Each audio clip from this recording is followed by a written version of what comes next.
Tout a commencé à l'automne 2004, lorsque moi-même et deux de mes meilleurs amis, Tommy Ellis et Jamie Campion, rentrions de l'école à pied. Nous marchions dans les bois qui occupaient la zone entre nos maisons et notre collège. Dans les bois, il y avait un petit mémorial dédié à un héros local de la Première Guerre mondiale du nom de Grover Gunther. Grover avait apparemment sauvé la vie d'au moins 10 soldats blessés dans le No Man's Land pendant la guerre. Apparemment, ils avaient ramené chacun d'eux, un par un, à l'abri des tranchées. Et à partir du moment où ce mémorial a été mis en place, les jeunes de notre ville ont commencé à appeler ces bois le Bosquet. C'était un nom qui resterait pendant des années. Nous avons passé beaucoup de temps à traîner dans The Grove. C'était un ensemble de bois plus grand que vous ne l'imaginez. Vous pourriez vous y perdre pendant des heures, si vous ne saviez vraiment pas où vous alliez. Mais mes amis et moi en étions venus à vraiment aimer The Grove. On avait trouvé un endroit naturel et serein. Personne ne te donne de devoir à The Grove. Personne ne te pousse dans un casier à The Grove. Personne ne te crie dessus pour ne pas avoir fait tes corvées dans The Grove. Non, pas dans The Grove. « D'accord, cours loin !» Tommy avait dit ce jour-là, en préparant le ballon de football qu'il tenait dans ses mains. J'ai couru en avant, faisant semblant de participer à un match, prétendant que les arbres sur le chemin étaient des défenseurs qui me bloquaient. Depuis ce jour, j'ai passé beaucoup de temps à me demander et si Tommy avait lancé une passe parfaite, m'avait frappé en pleine poitrine, ou s'il avait lancé moins loin, à quel point nos vies auraient-elles été différentes. Peut-être n'aurions-nous jamais trouvé ce que nous avons trouvé ce jour-là. Nous aurions juste continué à marcher dans l'autre sens. Mais Tommy n'a pas fait une passe parfaite. Il a lancé vraiment très fort. J'ai vu le ballon de football passer au-dessus de ma tête, heurter un arbre, puis bondir au loin. J'ai entendu ce qui ressemblait à un écureuil ou un lapin s'élançant rapidement pour éviter la trajectoire du ballon de football. « Tommy, je suis désolé de te dire, mais je pense pas qu'une carrière de footballeur professionnel te tende les bras. » C'est Jamie qui a dit ça. Jamie était britannique. Il avait déménagé de Londres dans notre petite ville un peu plus d'1 an auparavant et était devenu rapidement ami avec Tommy et moi. « Tu t'y connais, mon cher Watson ?» dit Tommy avec un horrible faux accent britannique. « Je pense que vous tenez quelque chose. »« Avez-vous déjà envisagé de jouer au vrai football ?» dit Jamie en faisant un signe avec ses pieds. « C'est du football !» dit Tommy en laissant tomber l'accent. Déjà, leur voix s'éteignait derrière moi alors que je cherchais le ballon.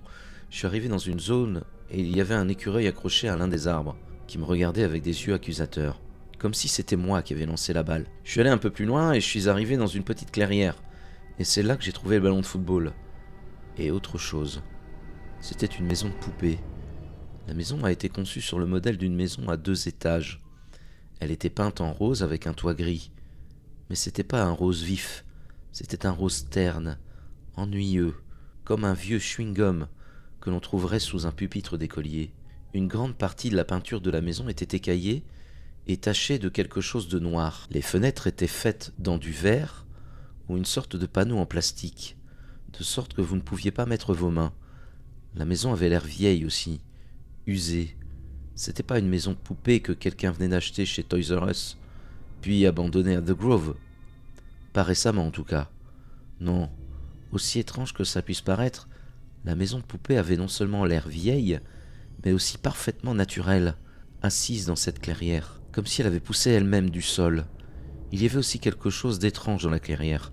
C'était une belle journée d'automne, mais il y avait une obscurité, comme si un nuage planait au-dessus. Mais quand vous leviez les yeux, vous ne voyiez rien d'autre qu'un ciel bleu parfait. Ce que j'en dis, je pouvais entendre Jamie venir derrière moi.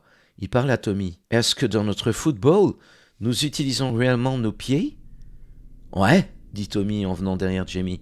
« Et c'est ennuyeux comme l'enfer. T'es pas d'accord, Will ?» Ils s'arrêtèrent tous les deux en me rejoignant dans la clairière. Maintenant, tous les deux regardaient la maison de poupée avec le même regard confus que j'avais sur mon visage. « Que diable ?» dit Tommy en riant un peu. « C'est une putain de maison de poupée ?» ?»« Ouais, on dirait, dis-je. Bizarre, hein ? » ?»« On devrait peut-être la brûler ?» dit Tommy en souriant. Il a sorti un briquet qu'il avait volé à son père. Il traversait une phase un peu pyro à l'époque. Rien de sérieux. Il avait brûlé certains de ses vieux jouets G.I. Joe et autres. Une semaine auparavant, Jamie et moi avions vu Tommy brûler l'une de ses figurines d'action, alors qu'il riait intentionnellement, comme un super méchant de James Bond. Ça nous avait tous fait pleurer de rire. Pourtant, Jamie et moi avions déjà précisé que nous n'étions pas dans le truc pyro. Surtout pas dans The Grove. Non, on brûle rien, dis-je. Pas dans The Grove, tu te souviens? Et j'ai tendu la main comme un parent. Tommy gloussa et me lança le briquet. Pas marrant, dit Tommy avec un sourire ironique. Et l'essence à briquet, dis-je encore une fois comme un parent grondant un enfant. Tommy soupira et sortit une petite fiole qu'il avait également volée à son père et qu'il avait remplie d'essence à briquet. J'ai mis le briquet et la gourde dans les poches de mon manteau. Tommy haussa les épaules et dit « Quelque chose mérite d'être brûlé, c'est tout !» Jamie s'est approché de la maison de poupée et l'a regardé d'un air interrogateur. Tommy l'avait appelé Watson en plaisantant, mais maintenant Jamie semblait prendre l'apparence de Sherlock Holmes. Il se pencha sur la maison de poupée, se frottant le menton, il en fit le tour, observant chaque recoin. Tout ce dont il avait besoin était une loupe et une pipe pour remplir le rôle. Puis, prenant ses deux mains, il a saisi la maison et a commencé à tirer, comme s'il essayait de déchirer la maison. « Jamie, qu'est-ce que tu fais ?» dis-je, maintenant avec un air encore plus confus sur mon visage. « Pourquoi ne s'ouvre-t-elle pas ?» dit Jamie à bout de souffle. Il a arrêté de tirer. « Que veux-tu dire ?» j'ai dit. « Eh bien, c'est une maison de poupée, n'est-ce pas? Les maisons de poupées sont censées s'ouvrir. » Il avait raison. Les maisons de poupées étaient segmentées et s'ouvraient normalement pour que les enfants puissent jouer à l'intérieur. « Regardez ici !» dit Jamie, et il a pointé quelque chose sur la maison de poupée. Tommy et moi nous sommes approchés.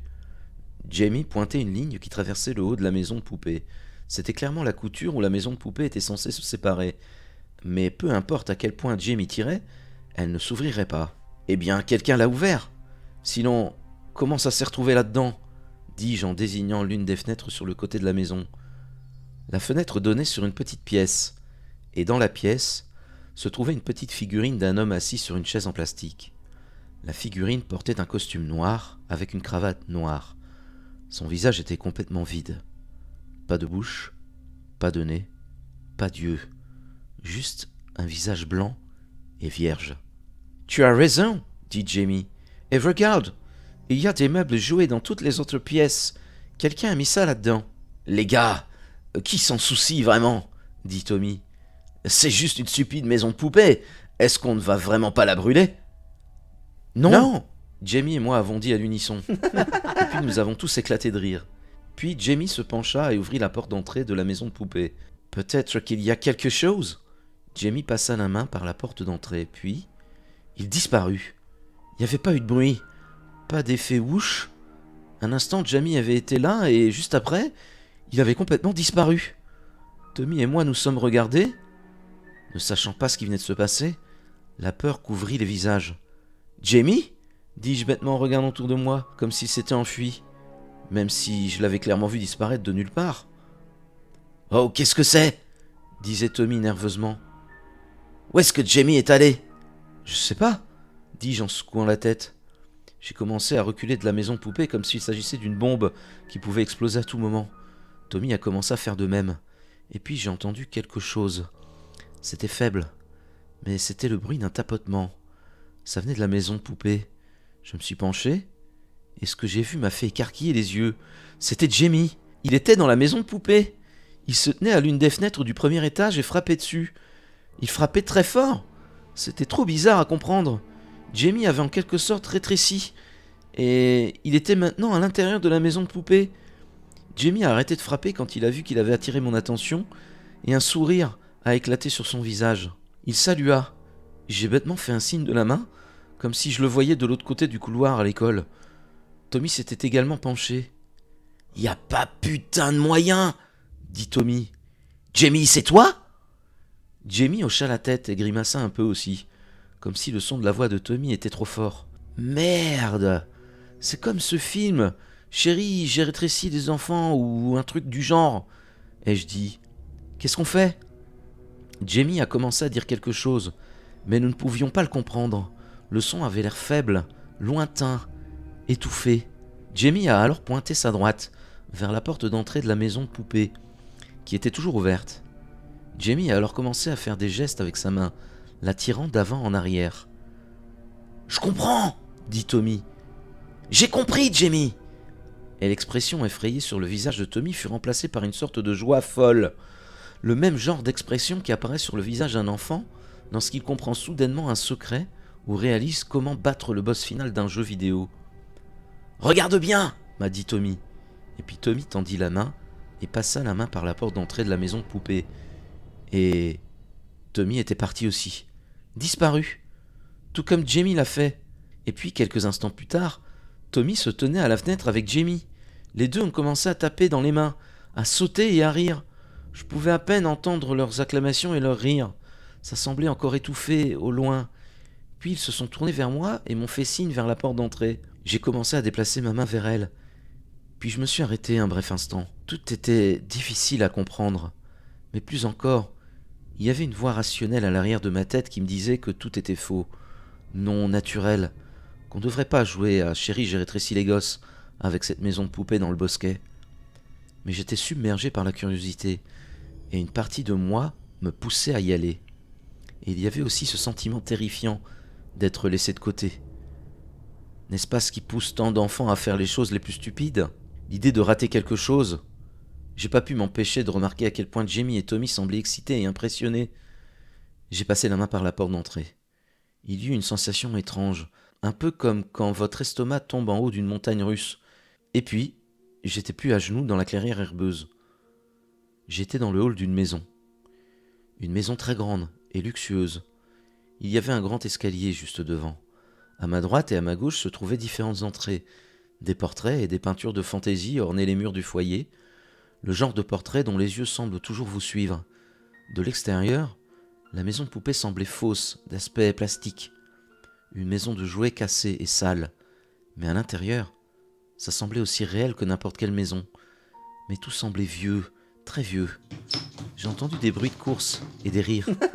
Quelques secondes plus tard, Jamie et Tommy sont arrivés en courant dans l'entrée. Puis nous nous sommes tous tapés dans les mains. « Mec, c'est fou ! Putain de merde, peux-tu croire ça ? Nous sommes à l'intérieur. Nous avons rétréci. C'est comme ce film. Cette maison est énorme. Comment est-ce possible ? Nous sommes à l'intérieur, à l'intérieur !» Notre folle joie nous a consumés. Nous avions découvert quelque chose d'incroyable. Quelque chose qu'on ne lit que dans les contes de fées. Nous avons couru dans le hall en hurlant comme des enfants stupides lors d'une soirée pyjama. Plus nous applaudissions et rions, plus notre excitation et notre curiosité semblaient grandir. Une sorte de ferveur folle s'était emparée de nous. Nous avons commencé à explorer la maison. C'était tellement plus grand à l'intérieur. Il y avait 2 étages, mais il y avait un nombre exorbitant de pièces et de couloirs. Elles étaient meublées des plus beaux lits, chaises et bureaux. Rien de tout ça ne ressemblait aux meubles en plastique que nous avons vus de l'extérieur. Et quand nous avons sauté sur les lits et nous nous sommes assis sur les chaises, ils étaient très réels et très confortables. Il y avait même une bibliothèque avec des centaines de livres. Et quand nous avons sorti les livres des étagères et les avons ouverts, c'était pas des pages blanches. Ils étaient remplis de mots et d'histoires dont nous n'avions jamais entendu parler auparavant. Les livres étaient réels aussi. Tout était réel. Et quand nous avons regardé par la fenêtre, nous avons vu The Grove, maintenant beaucoup plus grand qu'avant. « Quand je vous ai vu là-bas, » avait dit Jamie lors de notre exploration de la maison, « vous ressembliez à des géants et vos voix étaient trop fortes. Ça me faisait mal aux oreilles. » Comme pour corroborer les dires de Jamie, un écureuil a couru devant l'une des fenêtres, ses pieds faisant de grands bruits sourds. L'écureuil avait l'air énorme et terrifiant, et j'étais très content qu'il soit parti. « C'est tellement bizarre, » dis-je en regardant par la fenêtre. « C'est incroyable, » a déclaré Jamie les yeux écarquillés. « Les arbres sont comme des gratte-ciel maintenant, » a déclaré Tommy, et il avait raison. En regardant par les fenêtres, même si vous poussiez votre cou jusqu'au bout, vous ne pouviez pas distinguer la cime des arbres. Ils étaient trop grands, et nous étions tout simplement trop petits. Il n'y avait qu'une seule porte que nous ne pouvions pas ouvrir. C'était au bout du couloir au 2e étage. Peu importe la force que nous employions, ça bougeait pas. Elle était bien verrouillée. En pensant à la géographie de la maison, j'étais vaguement conscient que ce serait la pièce dans laquelle je voyais la figurine de l'homme. Et alors que je regardais la porte verrouillée, une pensée horrifiante m'envahit. Si tout dans la maison de poupée était réel à l'intérieur, cette pièce serait-elle réelle maintenant aussi ? Y avait-il une vraie personne de l'autre côté de cette porte ? J'ai pensé à ce à quoi la silhouette avait ressemblé de l'extérieur. Un homme en costume noir, avec une cravate noire, mais un visage blanc et vierge. Je frissonnais et repoussais cette pensée, sans oser l'exprimer à Tommy et Jamie. Et est-il possible, alors que nous nous éloignons tous les trois de cette porte verrouillée, j'ai entendu de légers pas venant de l'autre côté ? Mais non, non, bien sûr que non, je me suis dit. Ce sont nos propres pas qui font craquer la maison, c'est tout. « Est-ce que vous sentez ça ?» dit Tommy alors que nous descendions vers le hall. La porte d'entrée était encore ouverte. Nous venions de finir d'explorer la dernière pièce de la maison. La dernière ouverte du moins. Et nous pensions partir. Cette joie folle qui nous avait consumés était en train de mourir maintenant. La curiosité se transformait en anxiété. Le plaisir se transformait en frisson. Nous explorions quelque chose d'anormal. Et j'ai eu l'étrange sensation qu'on nous observait. « Ça sent comme les cookies ?» dit Jamie. Tommy hocha la tête. Et s'il y avait une autre odeur, une horrible odeur de pourriture.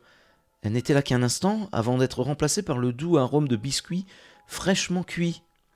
Nous avons suivi la source de l'odeur et nous nous sommes retrouvés dans une cuisine accueillante.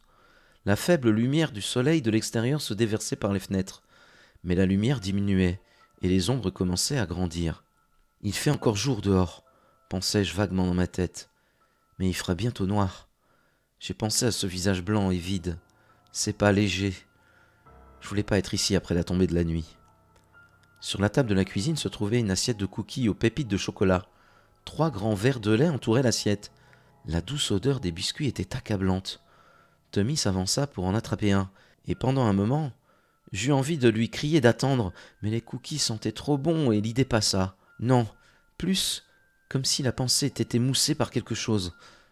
Tommy attrapa un cookie et mordit dedans. Un immense sourire éclata sur son visage. C'est trop bon !» dit Tommy avec une bouche pleine de chocolat. Il attrapa un des verres de lait et commença avidement à l'avaler. Ensuite, Jamie et moi avons attrapé un cookie et avons également commencé à manger. Nous étions assis dans cette cuisine à manger et à boire à notre faim. Aucun d'entre nous n'a demandé qui aurait pu créer ces cookies pour nous.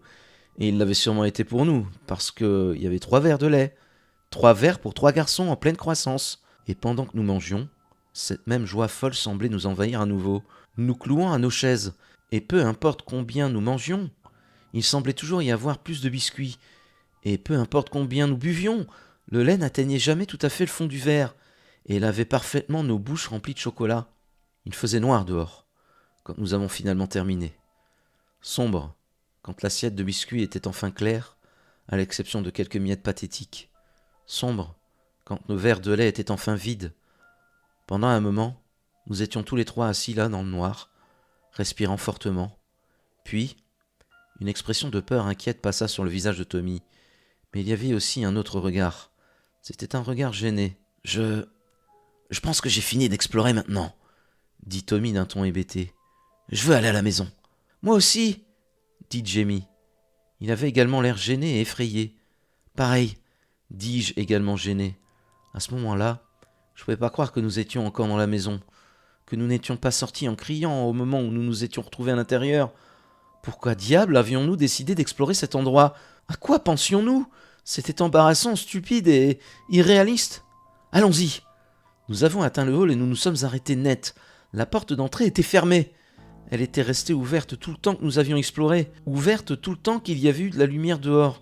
Mais il faisait noir maintenant, et la seule lumière était le clair de lune qui traversait les fenêtres de la maison. Et ces fenêtres qui semblaient si immaculées et propres pendant la journée, semblaient poussiéreuses et tachées maintenant. J'atteignis la porte et tirai. Elle ne s'est pas ouverte. J'ai appuyé plus fort sur la poignée de la porte. Pourtant ça bougeait pas, fermée à clé, tout comme la chambre à l'étage. Oh mon Dieu, la chambre à l'étage. Tommy a essayé la porte, puis Jamie, et puis nous avons tous les 3 tiré et frappé à la porte. « Pourquoi ne s'ouvre-t-elle pas ?» Tommy a crié. « Pourquoi ça ne s'ouvre pas ?» Et ces portraits fantaisistes qui ornaient les murs du foyer semblaient vraiment nous fixer, et souriants aussi. Ouais, les portraits souriaient. « Pourquoi sommes-nous venus ici ?» j'ai dit. « Pourquoi nous as-tu fait venir ici, Jamie ?»« Je ne sais pas, » dit Jamie en frappant toujours à la porte d'entrée. « Ah, pourquoi ne s'ouvre-t-elle pas ? Pourquoi ne s'ouvre-t-elle pas ? Je veux rentrer à la maison !» dit Tommy comme s'il essayait de se réveiller d'un rêve. « Je veux rentrer à la maison, je veux pas être ici. Je veux rentrer à la maison, je veux rentrer à la maison, je veux aller... » Un bruit horrible et fort provenait de l'étage. C'était le bruit d'une porte qu'on claquait. Oh mon Dieu, la chambre, pensais-je, la chambre fermée. Tous les trois, nous sommes restés silencieux. Nous nous sommes recroquevillés contre la porte d'entrée. Pendant un instant, toute la maison resta silencieuse, à l'exception des sons pathétiques de nos gémissements. Puis, un bruit de pas est venu. Des bruits de pas horribles. Ils venaient du fond du couloir et devenaient de plus en plus bruyants. Puis, un homme en costume noir sortit du couloir supérieur et apparut en haut des escaliers. Un costume noir, avec une cravate noire. Mais c'est son visage qui m'a fait frissonner. Son visage était complètement vide. Pas d'yeux, pas de nez, pas de bouche. Juste un visage vierge d'un blanc pur. Ce n'est que lorsque l'homme a commencé à descendre les marches que j'ai remarqué que c'était pas tout à fait vrai. Il y avait une couture qui coulait au milieu de son visage. Une couture semblable à la couture qui courait sur le dessus de la maison de poupée et qui était censée lui permettre de se fendre. Nous étions tous les trois là, figés, à regarder l'homme, la chose sans visage, descendre lentement les marches. Et puis Jamie a crié. Ça a brisé notre stupeur. Jamie a couru vers l'une des entrées et j'ai suivi.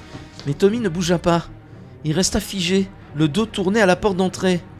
L'homme sans visage arriva au bas des marches. Je me suis retourné. « Tommy, bouge !» j'ai crié. « S'il te plaît, bouge !» Mais Tommy ne bougea pas. Il regarda l'homme en costume noir marcher vers lui, presque comme s'il ne croyait pas vraiment ce qu'il voyait. Des larmes coulaient sur son visage, alors qu'il marmonnait pour lui-même. « Je veux rentrer à la maison, je veux rentrer à la maison, je veux rentrer à la maison. »« Tommy, Tommy, bouge !» Jamie et moi avons crié ensemble vers l'entrée, et puis Tommy a finalement semblé nous remarquer et nous entendre, et il sembla enfin voir vraiment la chose qui marchait vers lui. Ses yeux, qui avaient semblé ternes, étaient maintenant éveillés et brillants. Il a crié, puis il a essayé de courir vers nous. Mais il était trop tard. La chose, sans visage, attrapa Tommy. Ce qui s'est passé ensuite n'a pris que quelques secondes. Mais debout, là, à regarder, ça m'a semblé une éternité. « Attendez !» Tommy cria alors que la chose le soulevait dans les airs. « S'il vous plaît, attendez !» La couture qui coulait sur le visage de la chose s'ouvrit, révélant un défilé sans fin de dents acérées. Tant de dents, dérangées, dérangées. « Non, non, laissez-moi partir, s'il vous plaît! Laissez-moi partir !» Tommy a crié alors qu'il soulevait la tête de Tommy vers ses horribles dents. Les dents se sont effondrées sur la tête de Tommy. Il y a eu un craquement écœurant. Et puis la tête de Tommy a disparu. Le sang a jailli du cou de Tommy comme un geyser et a semblé inonder tout le hall d'entrée, pulvérisant les portraits souriants qui nous regardaient d'un air moqueur. La chose a fait un horrible bruit de déglutition humide, alors que les restes de la tête de Tommy étaient mâchés et avalés dans sa gorge. Et puis le visage de la chose a commencé à se fermer. Il laissa tomber le corps sans tête de Tommy, qui tomba au sol avec un bruit sourd horrible. L'une des jambes de Tommy tremblait. Il s'est tourné vers nous. Nous avons crié. Nous courions. « La bibliothèque !» J'ai entendu crier Jamie. « La bibliothèque !» Nous nous sommes précipités dans le couloir et avons ouvert la porte de la bibliothèque. Nous l'avons claquée derrière nous. Puis nous avons déplacé l'un des grands fauteuils devant. Les livres ont immédiatement commencé à tomber de leurs étagères d'eux-mêmes. Plusieurs d'entre eux se sont ouverts et les pages se sont follement tournées. Certaines des pages ont été arrachées de leurs livres, apparemment par des mains invisibles, et ont commencé à voler follement dans la pièce, poussées par un vent invisible. « Est-ce que ça tiendra ?» j'ai dit en regardant la porte et en repoussant le papier volant qui avait commencé à nous couper, Jamie et moi. « Je ne sais pas, » a déclaré Jamie, des larmes coulant sur son visage. Une de ses larmes a été brisée par un morceau de papier qui a glissé et l'a coupé juste sous son œil gauche. « Ça l'a tué !» dis-je, plus pour moi que Jamie. « Oh mon Dieu, ça l'a tué !» Soudain, les morceaux de papier volants tombèrent sur le sol. Les livres ont cessé de tomber de leurs étagères et les pages ont cessé de tourner. La pièce est devenue silencieuse. Et puis, vint le bruit de pas grinçant dans le couloir. Plus proche, toujours plus proche, jusqu'à ce qu'il s'arrête finalement, juste devant la porte de la bibliothèque. « Va-t'en, s'il te plaît, va-t'en, va-t'en », pensais-je. La porte s'ouvrit comme si elle avait été tirée par un boulet de canon venant de l'autre côté. Des éclats de bois éclatés ont volé, tout comme le fauteuil du canapé qui a volé en arrière et m'a frappé. J'ai heurté l'une des étagères de livres. Je me suis effondré sur le sol et j'ai crié de douleur. Puis, j'ai entendu crier Jamie. J'ai levé les yeux pour voir la chose dans le costume noir soulever Jamie dans les airs. L'un des éclats de bois de la porte avait transpercé Jamie à la jambe et du sang coulait dessus. Le visage de la chose s'ouvrit, révélant ses horribles rangées de dents. Jamie se détourna des dents et regarda vers moi, ses yeux humides de larmes. Puis il sembla remarquer quelque chose sur le sol, et une expression d'espoir apparut sur son visage. Jamie me regarda. « Le brick !» Et puis la tête de Jamie avait disparu. J'ai crié de terreur, essayant de ramper en arrière, mais j'ai été coincé par la bibliothèque. Je pouvais pas aller plus loin. Le sang de Jamie a inondé la bibliothèque, tachant tous les morceaux de papier blanc qui couvraient le sol d'un rouge profond. J'ai de nouveau entendu ce terrible bruit de déglutition alors que la chose mâchait et avalait. Puis son visage s'est refermé et il s'est tourné vers moi. Puis j'ai vu ce que Jamie avait vu juste avant que ça ne le tue. Il y avait une lueur d'argent sur le sol. C'était le briquet. Il a dû tomber de ma poche quand j'ai heurté la bibliothèque. Je me souvenais de Tommy qui disait que quelque chose méritait d'être brûlé. La chose en costume noir a projeté le corps de Jamie sur le côté, comme un enfant jetant un jouet pour lequel il s'était désintéressé. Il a commencé à marcher vers moi. J'attrapai le briquet, sortis la flasque de ma poche et fis sauter le bouchon. La chose m'a attrapé avec des mains froides et m'a soulevé dans les airs. Son visage s'est fendu. J'ai versé l'essence à briquet sur ses horribles dents et dans sa gorge noire. La chose en costume noir ne sembla pas le remarquer ni le sentir. Ou peut-être qu'il s'en fichait. J'ai actionné le briquet, mais il n'a donné qu'une petite étincelle. J'ai encore essayé. Rien. Encore rien. Puis, alors qu'il rapprochait ma tête de ses horribles dents acérées, juste au moment où je pensais rejoindre mes deux meilleurs amis, le briquet s'est allumé. Je l'ai jeté. Cette fois, il le sentit. Cette fois, il s'en souciait. La chose dans la tête du costume noir était engloutie par les flammes. Il poussa un cri complètement anormal et me laissa tomber au sol. Ce cri était si horrible que mes oreilles se sont mises à saigner. Il a crié et crié, claquant son corps contre les étagères, provoquant l'incendie des livres. Il a essayé de refermer son visage, mais sa tête n'arrêtait pas de s'ouvrir et de se fermer, tandis que les flammes léchaient sa peau. Ouverture et fermeture, ouverture, fermeture. La chose en costume noir a fait une dernière tentative pathétique pour m'attraper, et pendant une seconde j'ai pensé qu'elle allait m'attraper. Puis elle est tombée au sol. Son corps est maintenant en feu, et pourtant, alors qu'il gisait là, froissé, il criait toujours. Et maintenant, toute la bibliothèque partait en flammes infernales. J'ai couru hors de la bibliothèque et je me suis frayé un chemin dans le couloir. Je pouvais sentir la chaleur du feu derrière moi, et quand je me suis retourné, j'ai vu que le feu était sorti du couloir et léchait le sol et le plafond de la maison. Je courais, et pendant que je le faisais, je pouvais encore l'entendre crier derrière moi. Et pendant un moment horrible, j'ai cru entendre les cris devenir plus forts, comme si la chose s'était levée et était sortie de la bibliothèque et me poursuivait maintenant. Je n'ai pas regardé en arrière. Je retournai dans le hall d'entrée, n'osant pas regarder le corps sans tête de Tommy, craignant de voir encore sa jambe se contracter. Et les cris derrière moi devenaient de plus en plus forts, de plus en plus proches. La porte d'entrée était ouverte. Les portraits sur les murs me fixaient, ne souriaient plus du tout. Leurs yeux haineux me suivirent alors que je courais par l'ouverture de la porte d'entrée. J'ai ressenti la même sensation de chute de mon estomac. Puis, j'ai halté et respiré sur le sol de la clairière. J'étais sorti de la maison de poupée. J'étais de retour dans The Grove. J'ai senti une chaleur à l'arrière de mon cou et je me suis retourné. Toute la maison de poupée était en feu. J'entendis faiblement des cris, mais ça sonnait étouffé, lointain. Bien sûr, ni les autorités ni mes parents n'ont cru à mon histoire. Et bien sûr, quand je les ai emmenés dans la clairière, il ne restait plus que l'écorce d'une maison de poupée brûlée. C'était la dernière fois que j'ai mis les pieds dans The Grove.